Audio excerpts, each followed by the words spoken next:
LoreWarrior Vehicle Double Feature. Cavalry Attack Helicopter. Overview. The Cavalry Attack Helicopter is one of Michelson Heavy Industries' new rapid relief and assault VTOL designs. Since its debut in 3054, the Cavalry has seen limited but always effective use. The chopper played a vital part in the escape of more than a regiment of infantry from Clan Steel Viper forces when that clan retook the world of Twycross. In that rescue effort, a lance of cavalry slowed the advance of the Viper mechs long enough for the AWFC troopers to board their armoured personnel carriers and retreat. Capabilities. The sleek cavalry packs a deadly punch. Multiple SRM racks deliver a lethal barrage of missiles, and this speedy chopper can maneuver quickly enough to take its best shot and retreat before the enemy can return fire. Mech warriors operating in the Chaos March have learned to fear the appearance of lances of cavalry copters on the field because they often carry Inferno rounds in their launchers. A forest can quickly become a blazing funeral pyre for any mech unlucky enough to be caught in the crossfire. The cavalry's critics note the chopper's drawbacks. With limited ammunition and no secondary weapon systems, the craft may become defenseless in extended battle. Michelson executives stress that the cavalry is designed for brief hit-and-run engagements rather than as frontline attack choppers, and they point to the flawless service record as evidence of the design's soundness. The cavalry's armour protection is more than adequate for its one-man crew. Heavy armour layers on the nose of the craft allow it to take hits from weapons as heavy as clan PPCs and keep flying.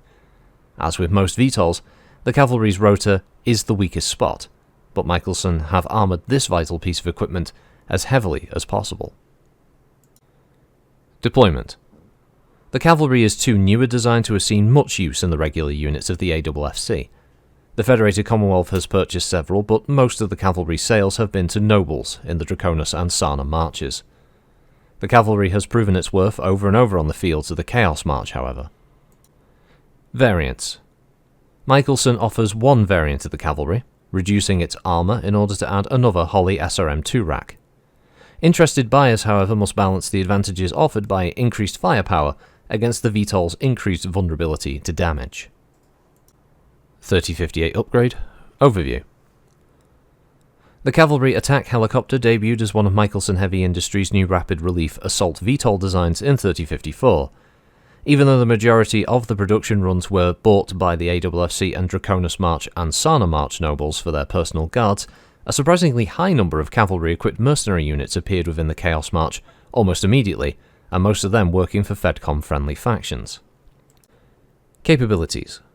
The sleek cavalry design combines the deadly punch of a dozen SRM tubes with the superior speed of an attack helicopter. Cavalries usually attack their enemies by engaging at top speeds from behind, or by emerging from hidden positions such as a narrow valley.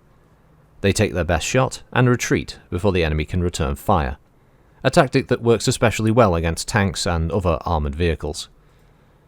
But despite the proven worth of the design, the Cavalry Attack Helicopter contains several drawbacks. With limited ammunition for its missile launcher and no backup weapons, the craft can become defenseless in extended battle. Michelson executives stress that the cavalry is designed for brief hit-and-run engagements, rather than as a frontline attack chopper, and they point to its flawless service record as evidence of the design's soundness. But nevertheless, they developed an infantry support variant of the cavalry, whose main armament consists of 3 medium lasers. The cavalry's heavy armour protection is especially suited for the protection of the pilot and gives the helicopter a higher durability, since the multiple layers of armour on the nose of the craft allow it to take a hit from weapons as heavy as a clan PPC or even a Gauss rifle and keep flying. The usual weakness of VTOL units, a very fragile rotor, is still the weakest point of the helicopter, but Michelson has armoured this piece of equipment as heavily as possible. Deployment.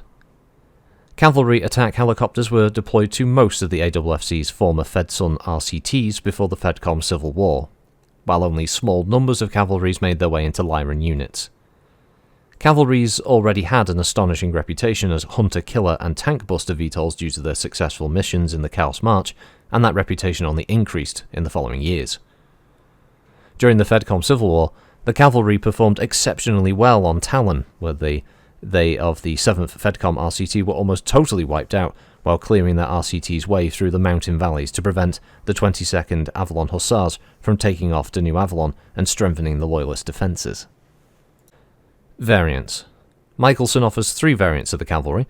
The first one sacrifices a ton of armour in favour of an additional SRM-2 rack. The sales rates of this variant dropped during the recent years due to an increased casualty rate, especially amongst units operating in the Chaos March. To compensate for the losses, Michelson introduced the radically redesigned infantry variant to open up new markets for the product. Dropping the ICE engine in favour of a fusion engine, Michelson has used the now available space to replace all the SRMs with 3 medium lasers, 3 machine guns, and an infantry bay for a single platoon of foot infantry, protected by additional armour. The final variant is a redesign of the entire piloting compartment, allowing for a 2-man pilot-gunner crew. Notable crews. Officer Simon Nomer. Officer Nomer serves in the 2nd Platoon of the Firewatch Air Assault Detachment of the terra firma-based Ares Security Force, a private paramilitary force recently hired to provide protection against pirates and other Chaos March powers. Officer Nomer is supposed to be one of the Innisphere's most talented helicopter pilots, and he worked for 5 years on Solaris 7, where he flew almost every military VTOL known to the Innisphere as a show pilot to entertain audiences between mech fights. He ditched show business to join the Ares Security Force so he could, as he put it, see real action and not just pose as a trid warrior. Sergeant Nicola van Perschke.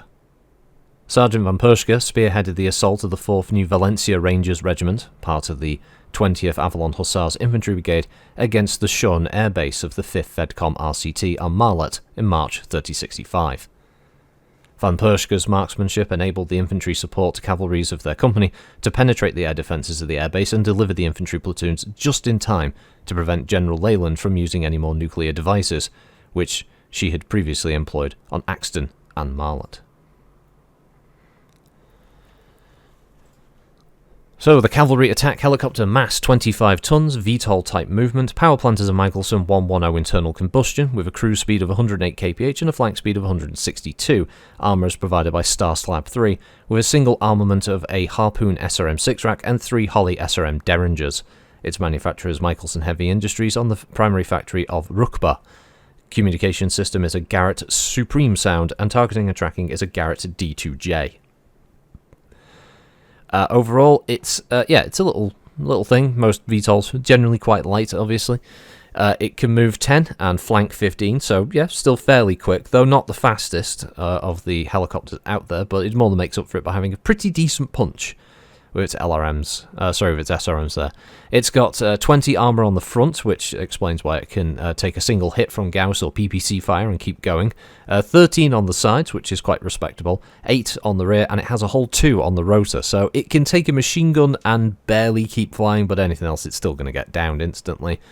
All the weapons are front-mounted, which just makes sense again for the hit-and-run type, as you can see the artwork there with the nose-mounted SRM-2, and then I guess that's the 6 underneath, but I don't know where the rest of the SRM-2s would be, like possibly in the side vents that we can't quite see in the artwork.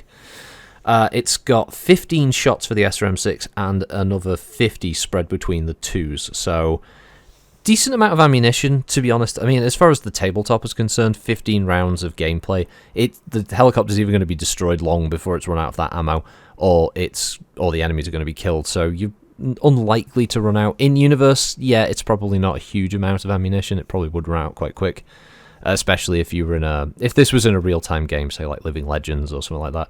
That amount of ammunition would probably run out fairly quickly. But yeah, tabletop, more than enough. Pretty decent. Really great units, VTOLs, to use as just cheap fodder for players to shoot down fairly quickly. Cavalries could definitely be at the head of a lance of attack helicopters, maybe being flanked by like Warrior H8 models instead at this time period, maybe even some of the older H7s. But yeah, the cavalry would be the one that's a little bit of a surprise for the players, where they might hit it, it doesn't instantly get shot out the sky, it can return some fire as well and do a fair bit of damage, so they're useful in that regard. They're also just cheap units for, obviously, games where you're going to be deploying larger forces, where you can have those as scouts, or being able to get to the rear line of an enemy force and being able to strike weakened targets. So, yeah, they're pretty cool. I do like them. It's a cool looking heli. And yeah, it's always nice to have a few extra VTOLs floating around, such as the Kestrel, which I'll get to next. But that'll be for, well, when I do this, it'll be for the Sunday. So, yeah, thanks for listening, everybody. I'll catch you all next time, and have a good week. Bye-bye.